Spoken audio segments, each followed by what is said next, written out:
முதலமைச்சர் செல்வி ஜெயலலிதாவுக்கு எதிரான சொத்து குவிப்பு மேல்முறையீட்டு வழக்கில் தனது தரப்பு வாதங்களை கர்நாடக அரசு தரப்பு வழக்கறிஞர் ஆச்சாரியா உச்சநீதிமன்றத்தில் இன்று நிறைவு செய்தார். அப்போது அவர் முன்வைத்த வாதங்கள் குறித்தும் நீதிபதிகள் எழுப்பிய கேள்விகள் குறித்தும் தற்போது பார்க்கலாம்.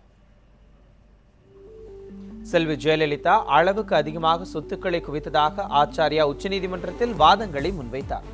அப்போது குறுக்கிட்ட நீதிபதிகள் அளவுக்கு அதிகமாக சொத்து குவித்தார் என்பது இந்த வழக்கில் குற்றச்சாட்டு அல்ல என்றும் தவறான வழியில் சொத்து குவிக்கப்பட்டதுதான் என்றும் தெரிவித்தார். இந்த குற்றச்சாட்டை நிரூபிக்க உங்களிடம் ஆதாரங்கள் உள்ளதா என்றும் நீதிபதிகள் கேள்வி எழுப்பினர். அதற்கு பதிலளிக்கும் வகையில் பேசிய ஆச்சாரியா, சசிகலாவிடமிருந்தே பணத்தை பெற்றுக்கொண்டு அதை செல்வி ஜெயலலிதா கடனாக கணக்கு காட்டி சொத்துக்களை குவித்ததாக குற்றம் சாட்டினார். அப்போது குறுக்கிட்ட நீதிபதிகள், ஒருவருக்கொருவர் பண பரிமாற்றம் செய்து கொள்ளக்கூடாது என எந்த சட்டமும் கூறவில்லை என்றும் தந்தையிடமிருந்து மகன் பணம் பெற்று சொத்துக்களை வாங்கினால் அது தவறா என்றும் கேள்வி எழுப்பினர். அதோடு அவ்வாறு பெறப்பட்ட பணம் தவறான வழியில் வந்ததுதான் என எவ்வாறு முடிவெடுக்க முடியும் எனவும் கேட்டனர். வருமான வரி கணக்கை செல்வி ஜெயலலிதா தாக்கல் செய்யவில்லை என்றும் சுப்பிரமணியன் சுவாமி வழக்கு தொடுத்த பிறகே அதனை அவர் தாக்கல் செய்தார் என்றும் ஆச்சாரியா தெரிவித்தார்.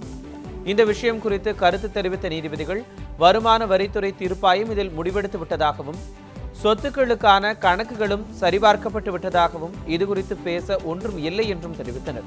மேலும் வருமான வரி தொடர்பாக உங்களிடம் ஏதேனும் ஆவணங்கள் இருக்கிறதா என்றும் கேட்டனர். அதற்கு இல்லை என ஆச்சாரியா பதிலளித்தார். ஆவணங்கள் இல்லாமல் எவ்வாறு குற்றம் சாட்டுகிறீர்கள் என நீதிபதிகள் கேட்டதற்கு 1-2 ஆவணங்கள் உள்ளதாகவும் அவை வருமான வரித்துறை அதிகாரிகளால் உருவாக்கப்பட்டவை என்றும் தெரிவித்தார். அதற்கு ஆவணங்களை சம்பந்தப்பட்ட அதிகாரிகள் தான் தயாரிப்பார்கள் என கூறிய நீதிபதிகள், குற்றம் சாட்டை நிரூபிப்பதற்கான ஆதாரங்கள் உள்ளனவா எனவும் கேள்வி எழுப்பினர்.